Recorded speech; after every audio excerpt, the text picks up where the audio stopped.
அவனே சொல்றான், பொழுதெல்லாம் பொழுதெல்லாம் எங்கள் செல்வம் கொள்ளை கொண்டு போவதோ, நாங்கள் இன்று சாவதோ, அழுது கொண்டு இருப்போமோ, ஆண் பிள்ளைகள் அல்லமோ, உயிர் வெல்லமோ என்கிறார். என் வளம், என் மலை, என் காடு, என் நீர், என் மணல் எல்லாம் கொள்ளை கொண்டு போக நான் வேடிக்கை கொண்டு பார்த்து கொண்டு அழுது கொண்டு நிற்க எனக்கு என்ன உயிர் வெல்ல கட்டியாடா, நாங்கள் ஆண் பிள்ளைகள் அல்லவா என்று எங்கள் பாட்டன் பாரதி பாடுறான்.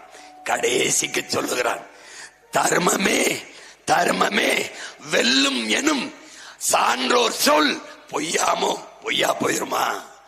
கர்ம விளைவுகள் யாம் கண்டதெல்லாம் போதாதாங்கிறான். தர்மமே வெல்லும் என்று எங்கள் முன்னவர்கள் சொன்னது உண்மையானால் உங்கள் பிள்ளைகள் இந்த நிலத்தில் உறுதியாக ஒரு நாள் வெல்லுவோம். என் மொழி செத்துவிடக் கூடாது என்று என் முன்னவர்கள் செத்தது சத்தியமானால், என் இனம் செத்துவிடக் கூடாது என்று எங்கள் மூதாதைகள் போராடி செத்தது உண்மையானால், லட்சக்கணக்கான எங்கள் மாவீரர்கள் என் தாய்மண் அடிமைப்பட்டு விடக்கூடாது என்று போராடி செத்தது உண்மையானால், அவர்கள் சிந்திய இரத்த துளி அதனால் என் தாய் நிலம் சிவந்தது உண்மையானால், அவர்கள் விட்டு சென்ற மூச்சு காற்றை மான தமிழ் மக்கள் நாங்கள் இன்னும் சுவாசிப்பது உண்மையானால், சத்தியமாக உங்கள் பிள்ளைகள் இந்த மண்ணை வெல்லுவோம், ஆளுவோம்.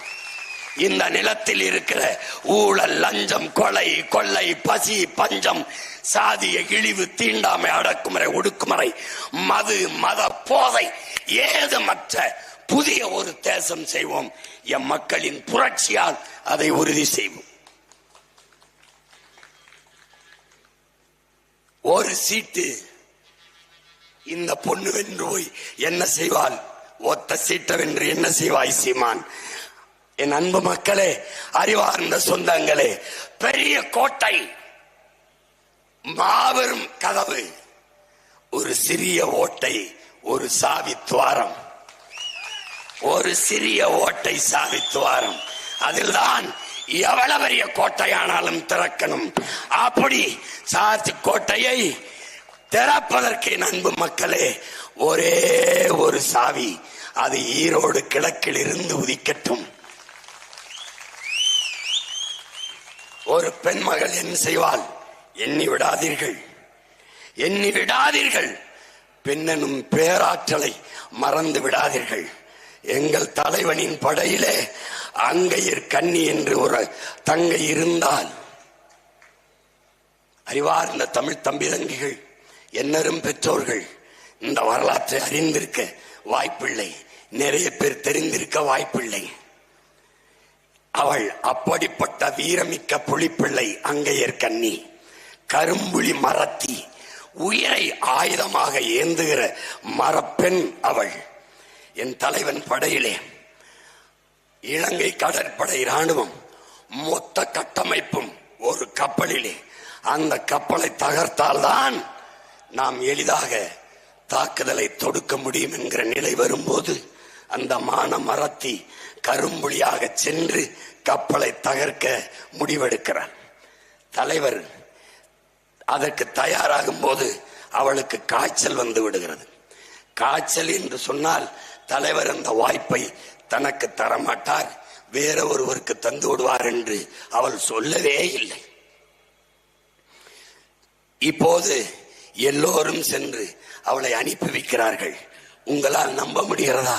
என் அன்பு தம்பி தங்கைகளே, என் அறிவார்ந்த பெற்றோர்களே, 13 மணி நேரங்கள் ஒற்றை மகள் குளிர் கடலில் இரவில் நீந்தி நீந்தி போய் 30 கிலோமீட்டர் பயணம் செய்து நீஞ்சி போய் ஒரு பெண்மகள் இலங்கை கடற்படைக்குள் உள்ளே புகுந்து ஒரு பெரிய கப்பலை இரவு முடிந்த அடுத்த பகல் தொடங்குகிற சரியாக 12 மணிக்கு கப்பலுக்கு உள்ளே போய் நெஞ்சில் இருந்த குண்டை அழுத்தி சிதற வைத்தால் ஒரு மரத்தி என்பதை உங்களால் எண்ணி பார்க்க முடிகிறதா?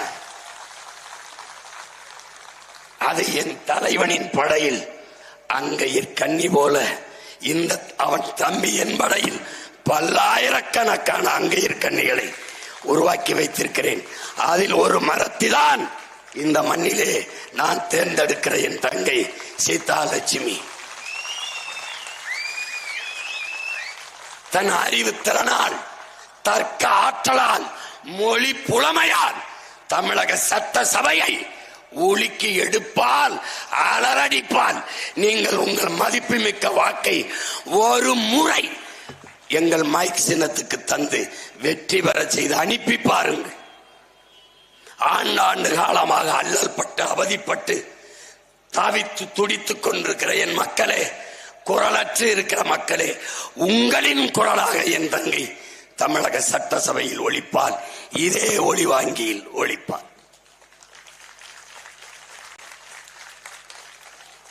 நம்புங்கள். யாரையோ நம்பிவிட்டீர்கள். யார் யாரையோ திருட்டு ரயில் ஏறி வந்த கருணாநிதியவே நம்பிவிட்டீர்கள். ஒரு முறை இல்ல, பல முறை நம்பிவிட்டீர்கள். கருணாநிதிக்கு மகனா பிறந்ததனாலேயே ஸ்டாலினையும் நம்பிவிட்டீர்கள்.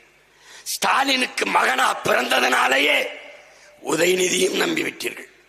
ஒரு முறை உங்களுக்கு பிள்ளைகளாக பிறந்ததனாலே எங்களை ஒரு முறை நம்புங்களே, ஒரு முறை நம்புங்கள்,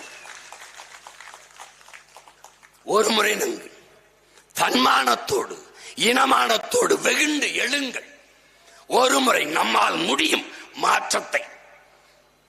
தமிழ் திருநாட்டில் ஈரோட்டில் கிழக்கில் இருந்து ஒரு புதிய விடியலை அந்த நிலத்தின் மக்கள் உருவாக்கினார்கள் என்று வரலாறு எழுதட்டும். வருங்கால தலைமுறையில் தமிழக அரசியல் வரலாறை படிக்கிற போது ஒரு இடைத்தேர்தல், அற்ப காலம், ஓராண்டு கால பதவி, அதிலே ஏதுமில்லாத எளிய பிள்ளைகள் நிறுத்திய ஒரு பெண்மகள் சீதா லட்சுமிக்கு ஒளிவாங்கி சின்னத்திலே வாக்கு செலுத்தி வெல்ல வைத்தார்கள் தமிழ் மக்கள் என்று இந்திய நிலமுழுமைக்கும் பேசுவார்கள்.